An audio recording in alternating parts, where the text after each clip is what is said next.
మంట పెట్టావు, మీ మంత్రుల మధ్య పొసుతలేదు, మీ మంత్రుల క్యాబినెట్ మంత్రి మధ్య రచ్చ నడుస్తూ ఉందని చెప్పేసి 15 రోజులు దావోసు బారిపోయినావు ఇవాళ. అంటే మంత్రులు ఏమన్నా కానీ, రాష్ట్రం ఏమన్నా కానీ, ప్రజలన్నీ ఎటన్నా పోనీ కానీ నేను మాత్రం దావోసులో పోయి ఏదో చేస్తానని చెప్పేసి మాట్లాడుతున్నాడు రేవంత్ రెడ్డి. నిప్పు లాంటి నాయకుడు మా కేసీఆర్ సైనికులైన హరీష్ రావు గారి పైన ఇంకోసారి ఇటువంటి ప్రగల్భాలు పలికి ఇటువంటి చేతలు చేస్తే తెలంగాణ సమాజం గమనిస్తని చెప్పేసి హెచ్చరిస్తా ఉన్నా. జై తెలంగాణ, జై కేసీఆర్, జై తెలంగాణ. హరీష్ అన్న సంఘర్ష్ కరో హమ్ తుమారా సాత్ హై అని ఇవాళ తెలంగాణ భవన్ ప్రాంగణం అంతా కూడా గర్జించింది. ఇవాళ అసెంబ్లీ సాక్షిగా రేవంత్ రెడ్డి గారు గుడ్డలు ఇప్పదీసి కొడతా, బట్టలు ఇప్పదీసి కొడతా, ఉరికిచ్చి కొడతా అని మహిళా జర్నలిస్టులు అన్నారు. అట్లాగే మహిళా ఐఏఎస్ అధికారిని కూడా వాళ్ళ మంత్రుల మధ్య వివాదం ఉన్నదని లాగి మహిళలకు ఇచ్చినటువంటి హామీలను మరిచి ప్రవర్తించిండు.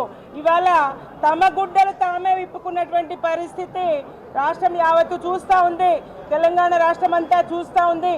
ఈ ప్రభుత్వము రేవంత్ సర్కారు మంత్రులను పలచన చేస్తున్నా అనుకొని తన అనుబంధ మీడియా, తన అనుకూల మీడియాతోని దుష్ప్రచారం చేపించి మరి ముఖ్యమంత్రి గారే దీని వెనుక ఉన్నారనే విషయం బయటకు వచ్చి ఇవాళ వాళ్ళ పరువు అయ్యి, వాళ్ళ పజీతు ఇదయ్యి ఇవాళ మరి నిన్న 11 గంటలకు ప్రశ్నిస్తే వెంటనే సాయంత్రానికి మరి సిట్టు పిలుపు. ఈ విషయంలో ఈ కార్ రేస్ మీద కేటీఆర్ గారిని ఏం చేయగలిగినరు? కాళేశ్వరం అని ఇదని పాలన చేత కానీ తన స్పష్టంగా తెలంగాణ ప్రజలకు కనబడతా ఉంది. పాఠాలు నేర్చుకోవడానికి పోయిండ్రు సీఎం రేవంత్ రెడ్డి గారు, పాలన చేతనవుతలేదని. అక్కడికే పాఠాలు చెప్పడానికి కేటీఆర్ గారు వెళ్తున్నారు. ఇది స్పష్టం, ఇది కనబడతా ఉంది తెలంగాణ సమాజానికి. ఇట్లా ఏ రకంగా కేసులకే భయపడితే, బీఆర్ఎస్ కేసులకే భయపడితే తెలంగాణ రాష్ట్రమే ఉండేది కాదు కదా. ఈయన ముఖ్యమంత్రిగా పనిచేసేవాడే కాదు కదా. ఈ కేసులు కొత్త కాదు. కొండలు ఎన్ని తవ్వుతావో తవ్వు, కనీసం తోకనన్న పట్టగలుగుతావా? ఆ ఎలుక ఎంట్రుకనన్న పట్టగలుగుతావా? అసాధ్యం కదా. ఏమి జరగకపోతే సుప్రీంకోర్టు చెప్పే, హైకోర్టు చెప్పే అయినా తీరు మారదాయే. రేవంత్ రెడ్డి గారి సర్కార్ తీరు మారదు. ఏది ఏమైనా మీ భాగోతం ప్రజల నౌళ్లలో నానకుండా ఉండాలంటే, మీ భాగోతం మీడియా దృష్టిలో పడకుండా ఉండాలంటే ఇట్లాంటి అటెన్షన్ డైవర్షన్ పాలిటిక్స్ మీరెన్ని చేసినా తెలంగాణ ప్రజలు గమనిస్తారు. మీ బట్టలు మీరు ఇప్పదీసుకున్నటువంటి ఈ కథను చూస్తూ ఉన్నారు. జై తెలంగాణ.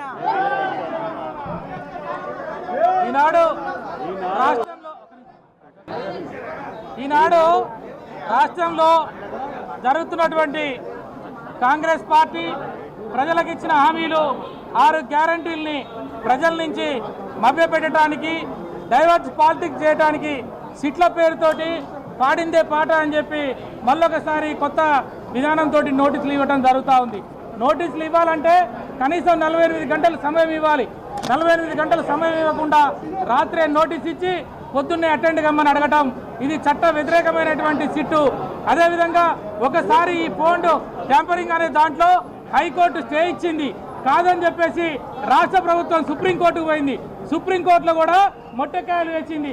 అయినా సిగ్గు లేకుండా, బుద్ధి లేకుండా మళ్ళీ ఒక చిన్న కేసులో మరి ఆ సెక్షన్లు కూడా అన్ని కూడా 3-4 సంవత్సరాలకి లోపల శిక్ష పడే కేసులలో సిట్టు వేయరు. సిట్టు ఎప్పుడంటే ఏదైనా దేశ భద్రతకు విఘాతం కలిపినప్పుడు, నక్సలైట్ కేసుల్లో పోలీసులకి సమాచారం సరిగా దొరకనప్పుడు స్పెషల్ ఇన్వెస్టిగేషన్ కేసులు వేస్తారు. కానీ ఇలాంటి చిన్న చిన్న కేసులలో సిట్టు వేసి ప్రజల దృష్టిని మరల్చడానికి ఈ ప్రభుత్వం తప్పుడు విధానాలతోటి ముందుకు పోతా ఉన్నది.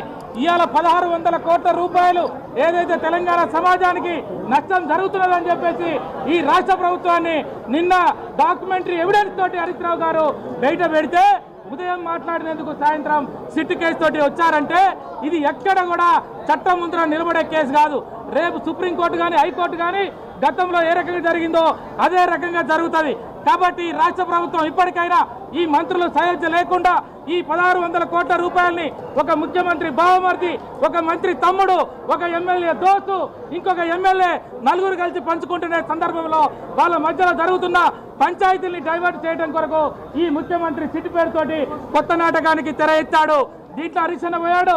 వాళ్ళు ఏ ప్రశ్నలు అడిగినా సమాధానం చెప్పడానికి సిద్ధంగా ఉన్నాడు. రేపు కోర్టులలో తెలంగాణ న్యాయవాదులుగా, లీగల్ సెల్గా ఈ ఎఫ్ఐఆర్ని కానీ, ఈ ఎఫ్ఐఆర్లో ఉన్న సెక్షన్లను కానీ రేపు హైకోర్టులో వేస్తాం. అవసరం అనుకుంటే సుప్రీంకోర్టులో పోతాం. మాకు చట్టాల మీద కోట్ల మీద నమ్మకం ఉన్నది. మీడియా మిత్రులకు నమస్కారం. తెలంగాణ భవన్లో యాక్షన్ జరిగితే పోలీస్ స్టేషన్లలో రియాక్షన్ వస్తూ ఉంది. నిన్న ఉదయం బీఆర్ఎస్ పార్టీ సీనియర్ నాయకులు మాజీ మంత్రివర్యులు హరీష్ రావు గారు సింగరేణిలో కాంగ్రెస్ పార్టీ నాయకులు ఏ రకంగా కుంభకోణాలు చేస్తున్నారో, ఏ రకంగా ప్రజాధనాన్ని పందికొక్కుల్లాగా మెక్కుతున్నారో దాన్ని ప్రెస్ మీట్ పెట్టి బట్టబయలు చేసేటువంటి ప్రయత్నం చేస్తే సాయంత్రమే సిట్టు పేరు మీద ఒక నోటీస్ పంపించి హరీష్ రావు గారిని బదనాం చేసేటువంటి కుట్ర చేస్తూ ఉన్నారు. అంటే ఏం జరుగుతున్నది? ఈ రాష్ట్రంలో రేవంత్ రెడ్డి కాస్త రివెంజ్ రెడ్డిగా మారిపోయాడు. రివెంజ్ వాళ్ళ క్యారెక్టర్ అయితే రివోల్ట్ తెలంగాణ క్యారెక్టర్ అనేటువంటి వాస్తవాన్ని మర్చిపోవద్దని చెప్పి సందర్భంగా గుర్తు చేస్తూ ఉన్నాము. తెలంగాణ తిరుగుబాటు చేస్తుంది.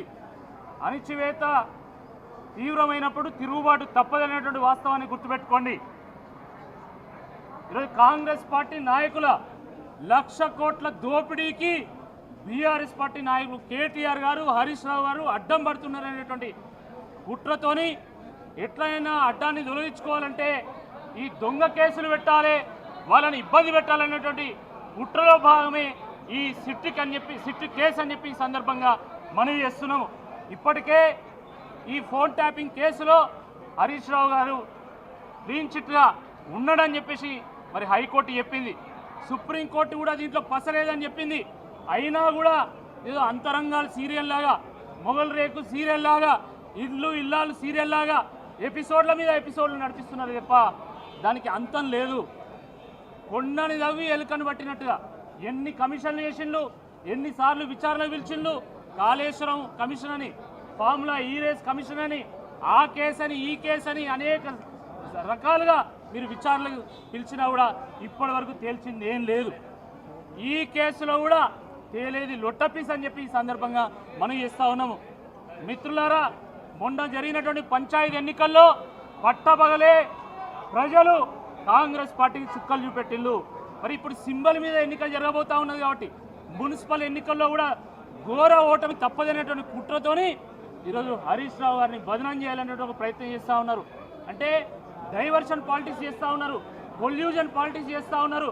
2 సంవత్సరాల నుండి ఇప్పటి వరకు ఈ ప్రభుత్వం చేసింది ఏమీ లేదు ప్రజలకు, కాబట్టి చెప్పడానికి కూడా ఏమీ లేదు. కాబట్టి మరి ఏ రకంగానైనా బీఆర్ఎస్ పార్టీని బదనాం చేయాలి, బురద వెళ్ళాలనేటువంటి ఆలోచనతోనే ఈ రకంగా సిట్టు పేరు మీద, కమిషన్ల పేరు మీద బీఆర్ఎస్ పార్టీ నాయకులను ఇబ్బంది పెట్టేటువంటి ప్రయత్నం చేస్తూ ఉన్నారు.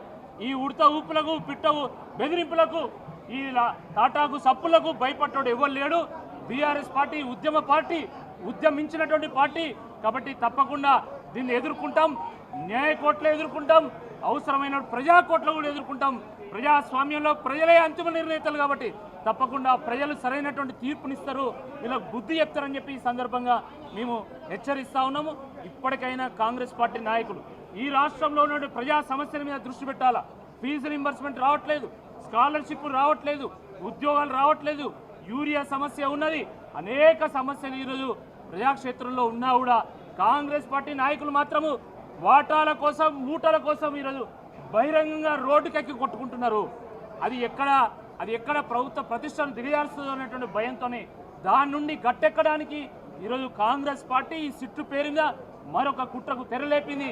ఆ కుట్రను భగ్నం చేయడానికి ఈరోజు బీఆర్ఎస్ పార్టీ నాయకులు గ్రామాన వాస్తవాలు ప్రజలకు తెలియజేసేటువంటి ప్రయత్నం చేస్తారు. తప్పకుండా దీన్ని ఎదుర్కొంటాం. కడిగిన ముత్యంలాగా హరీష్ రావు గారు బయటపడతారని చెప్పి ఈ సందర్భంగా మనం చేస్తున్నాం.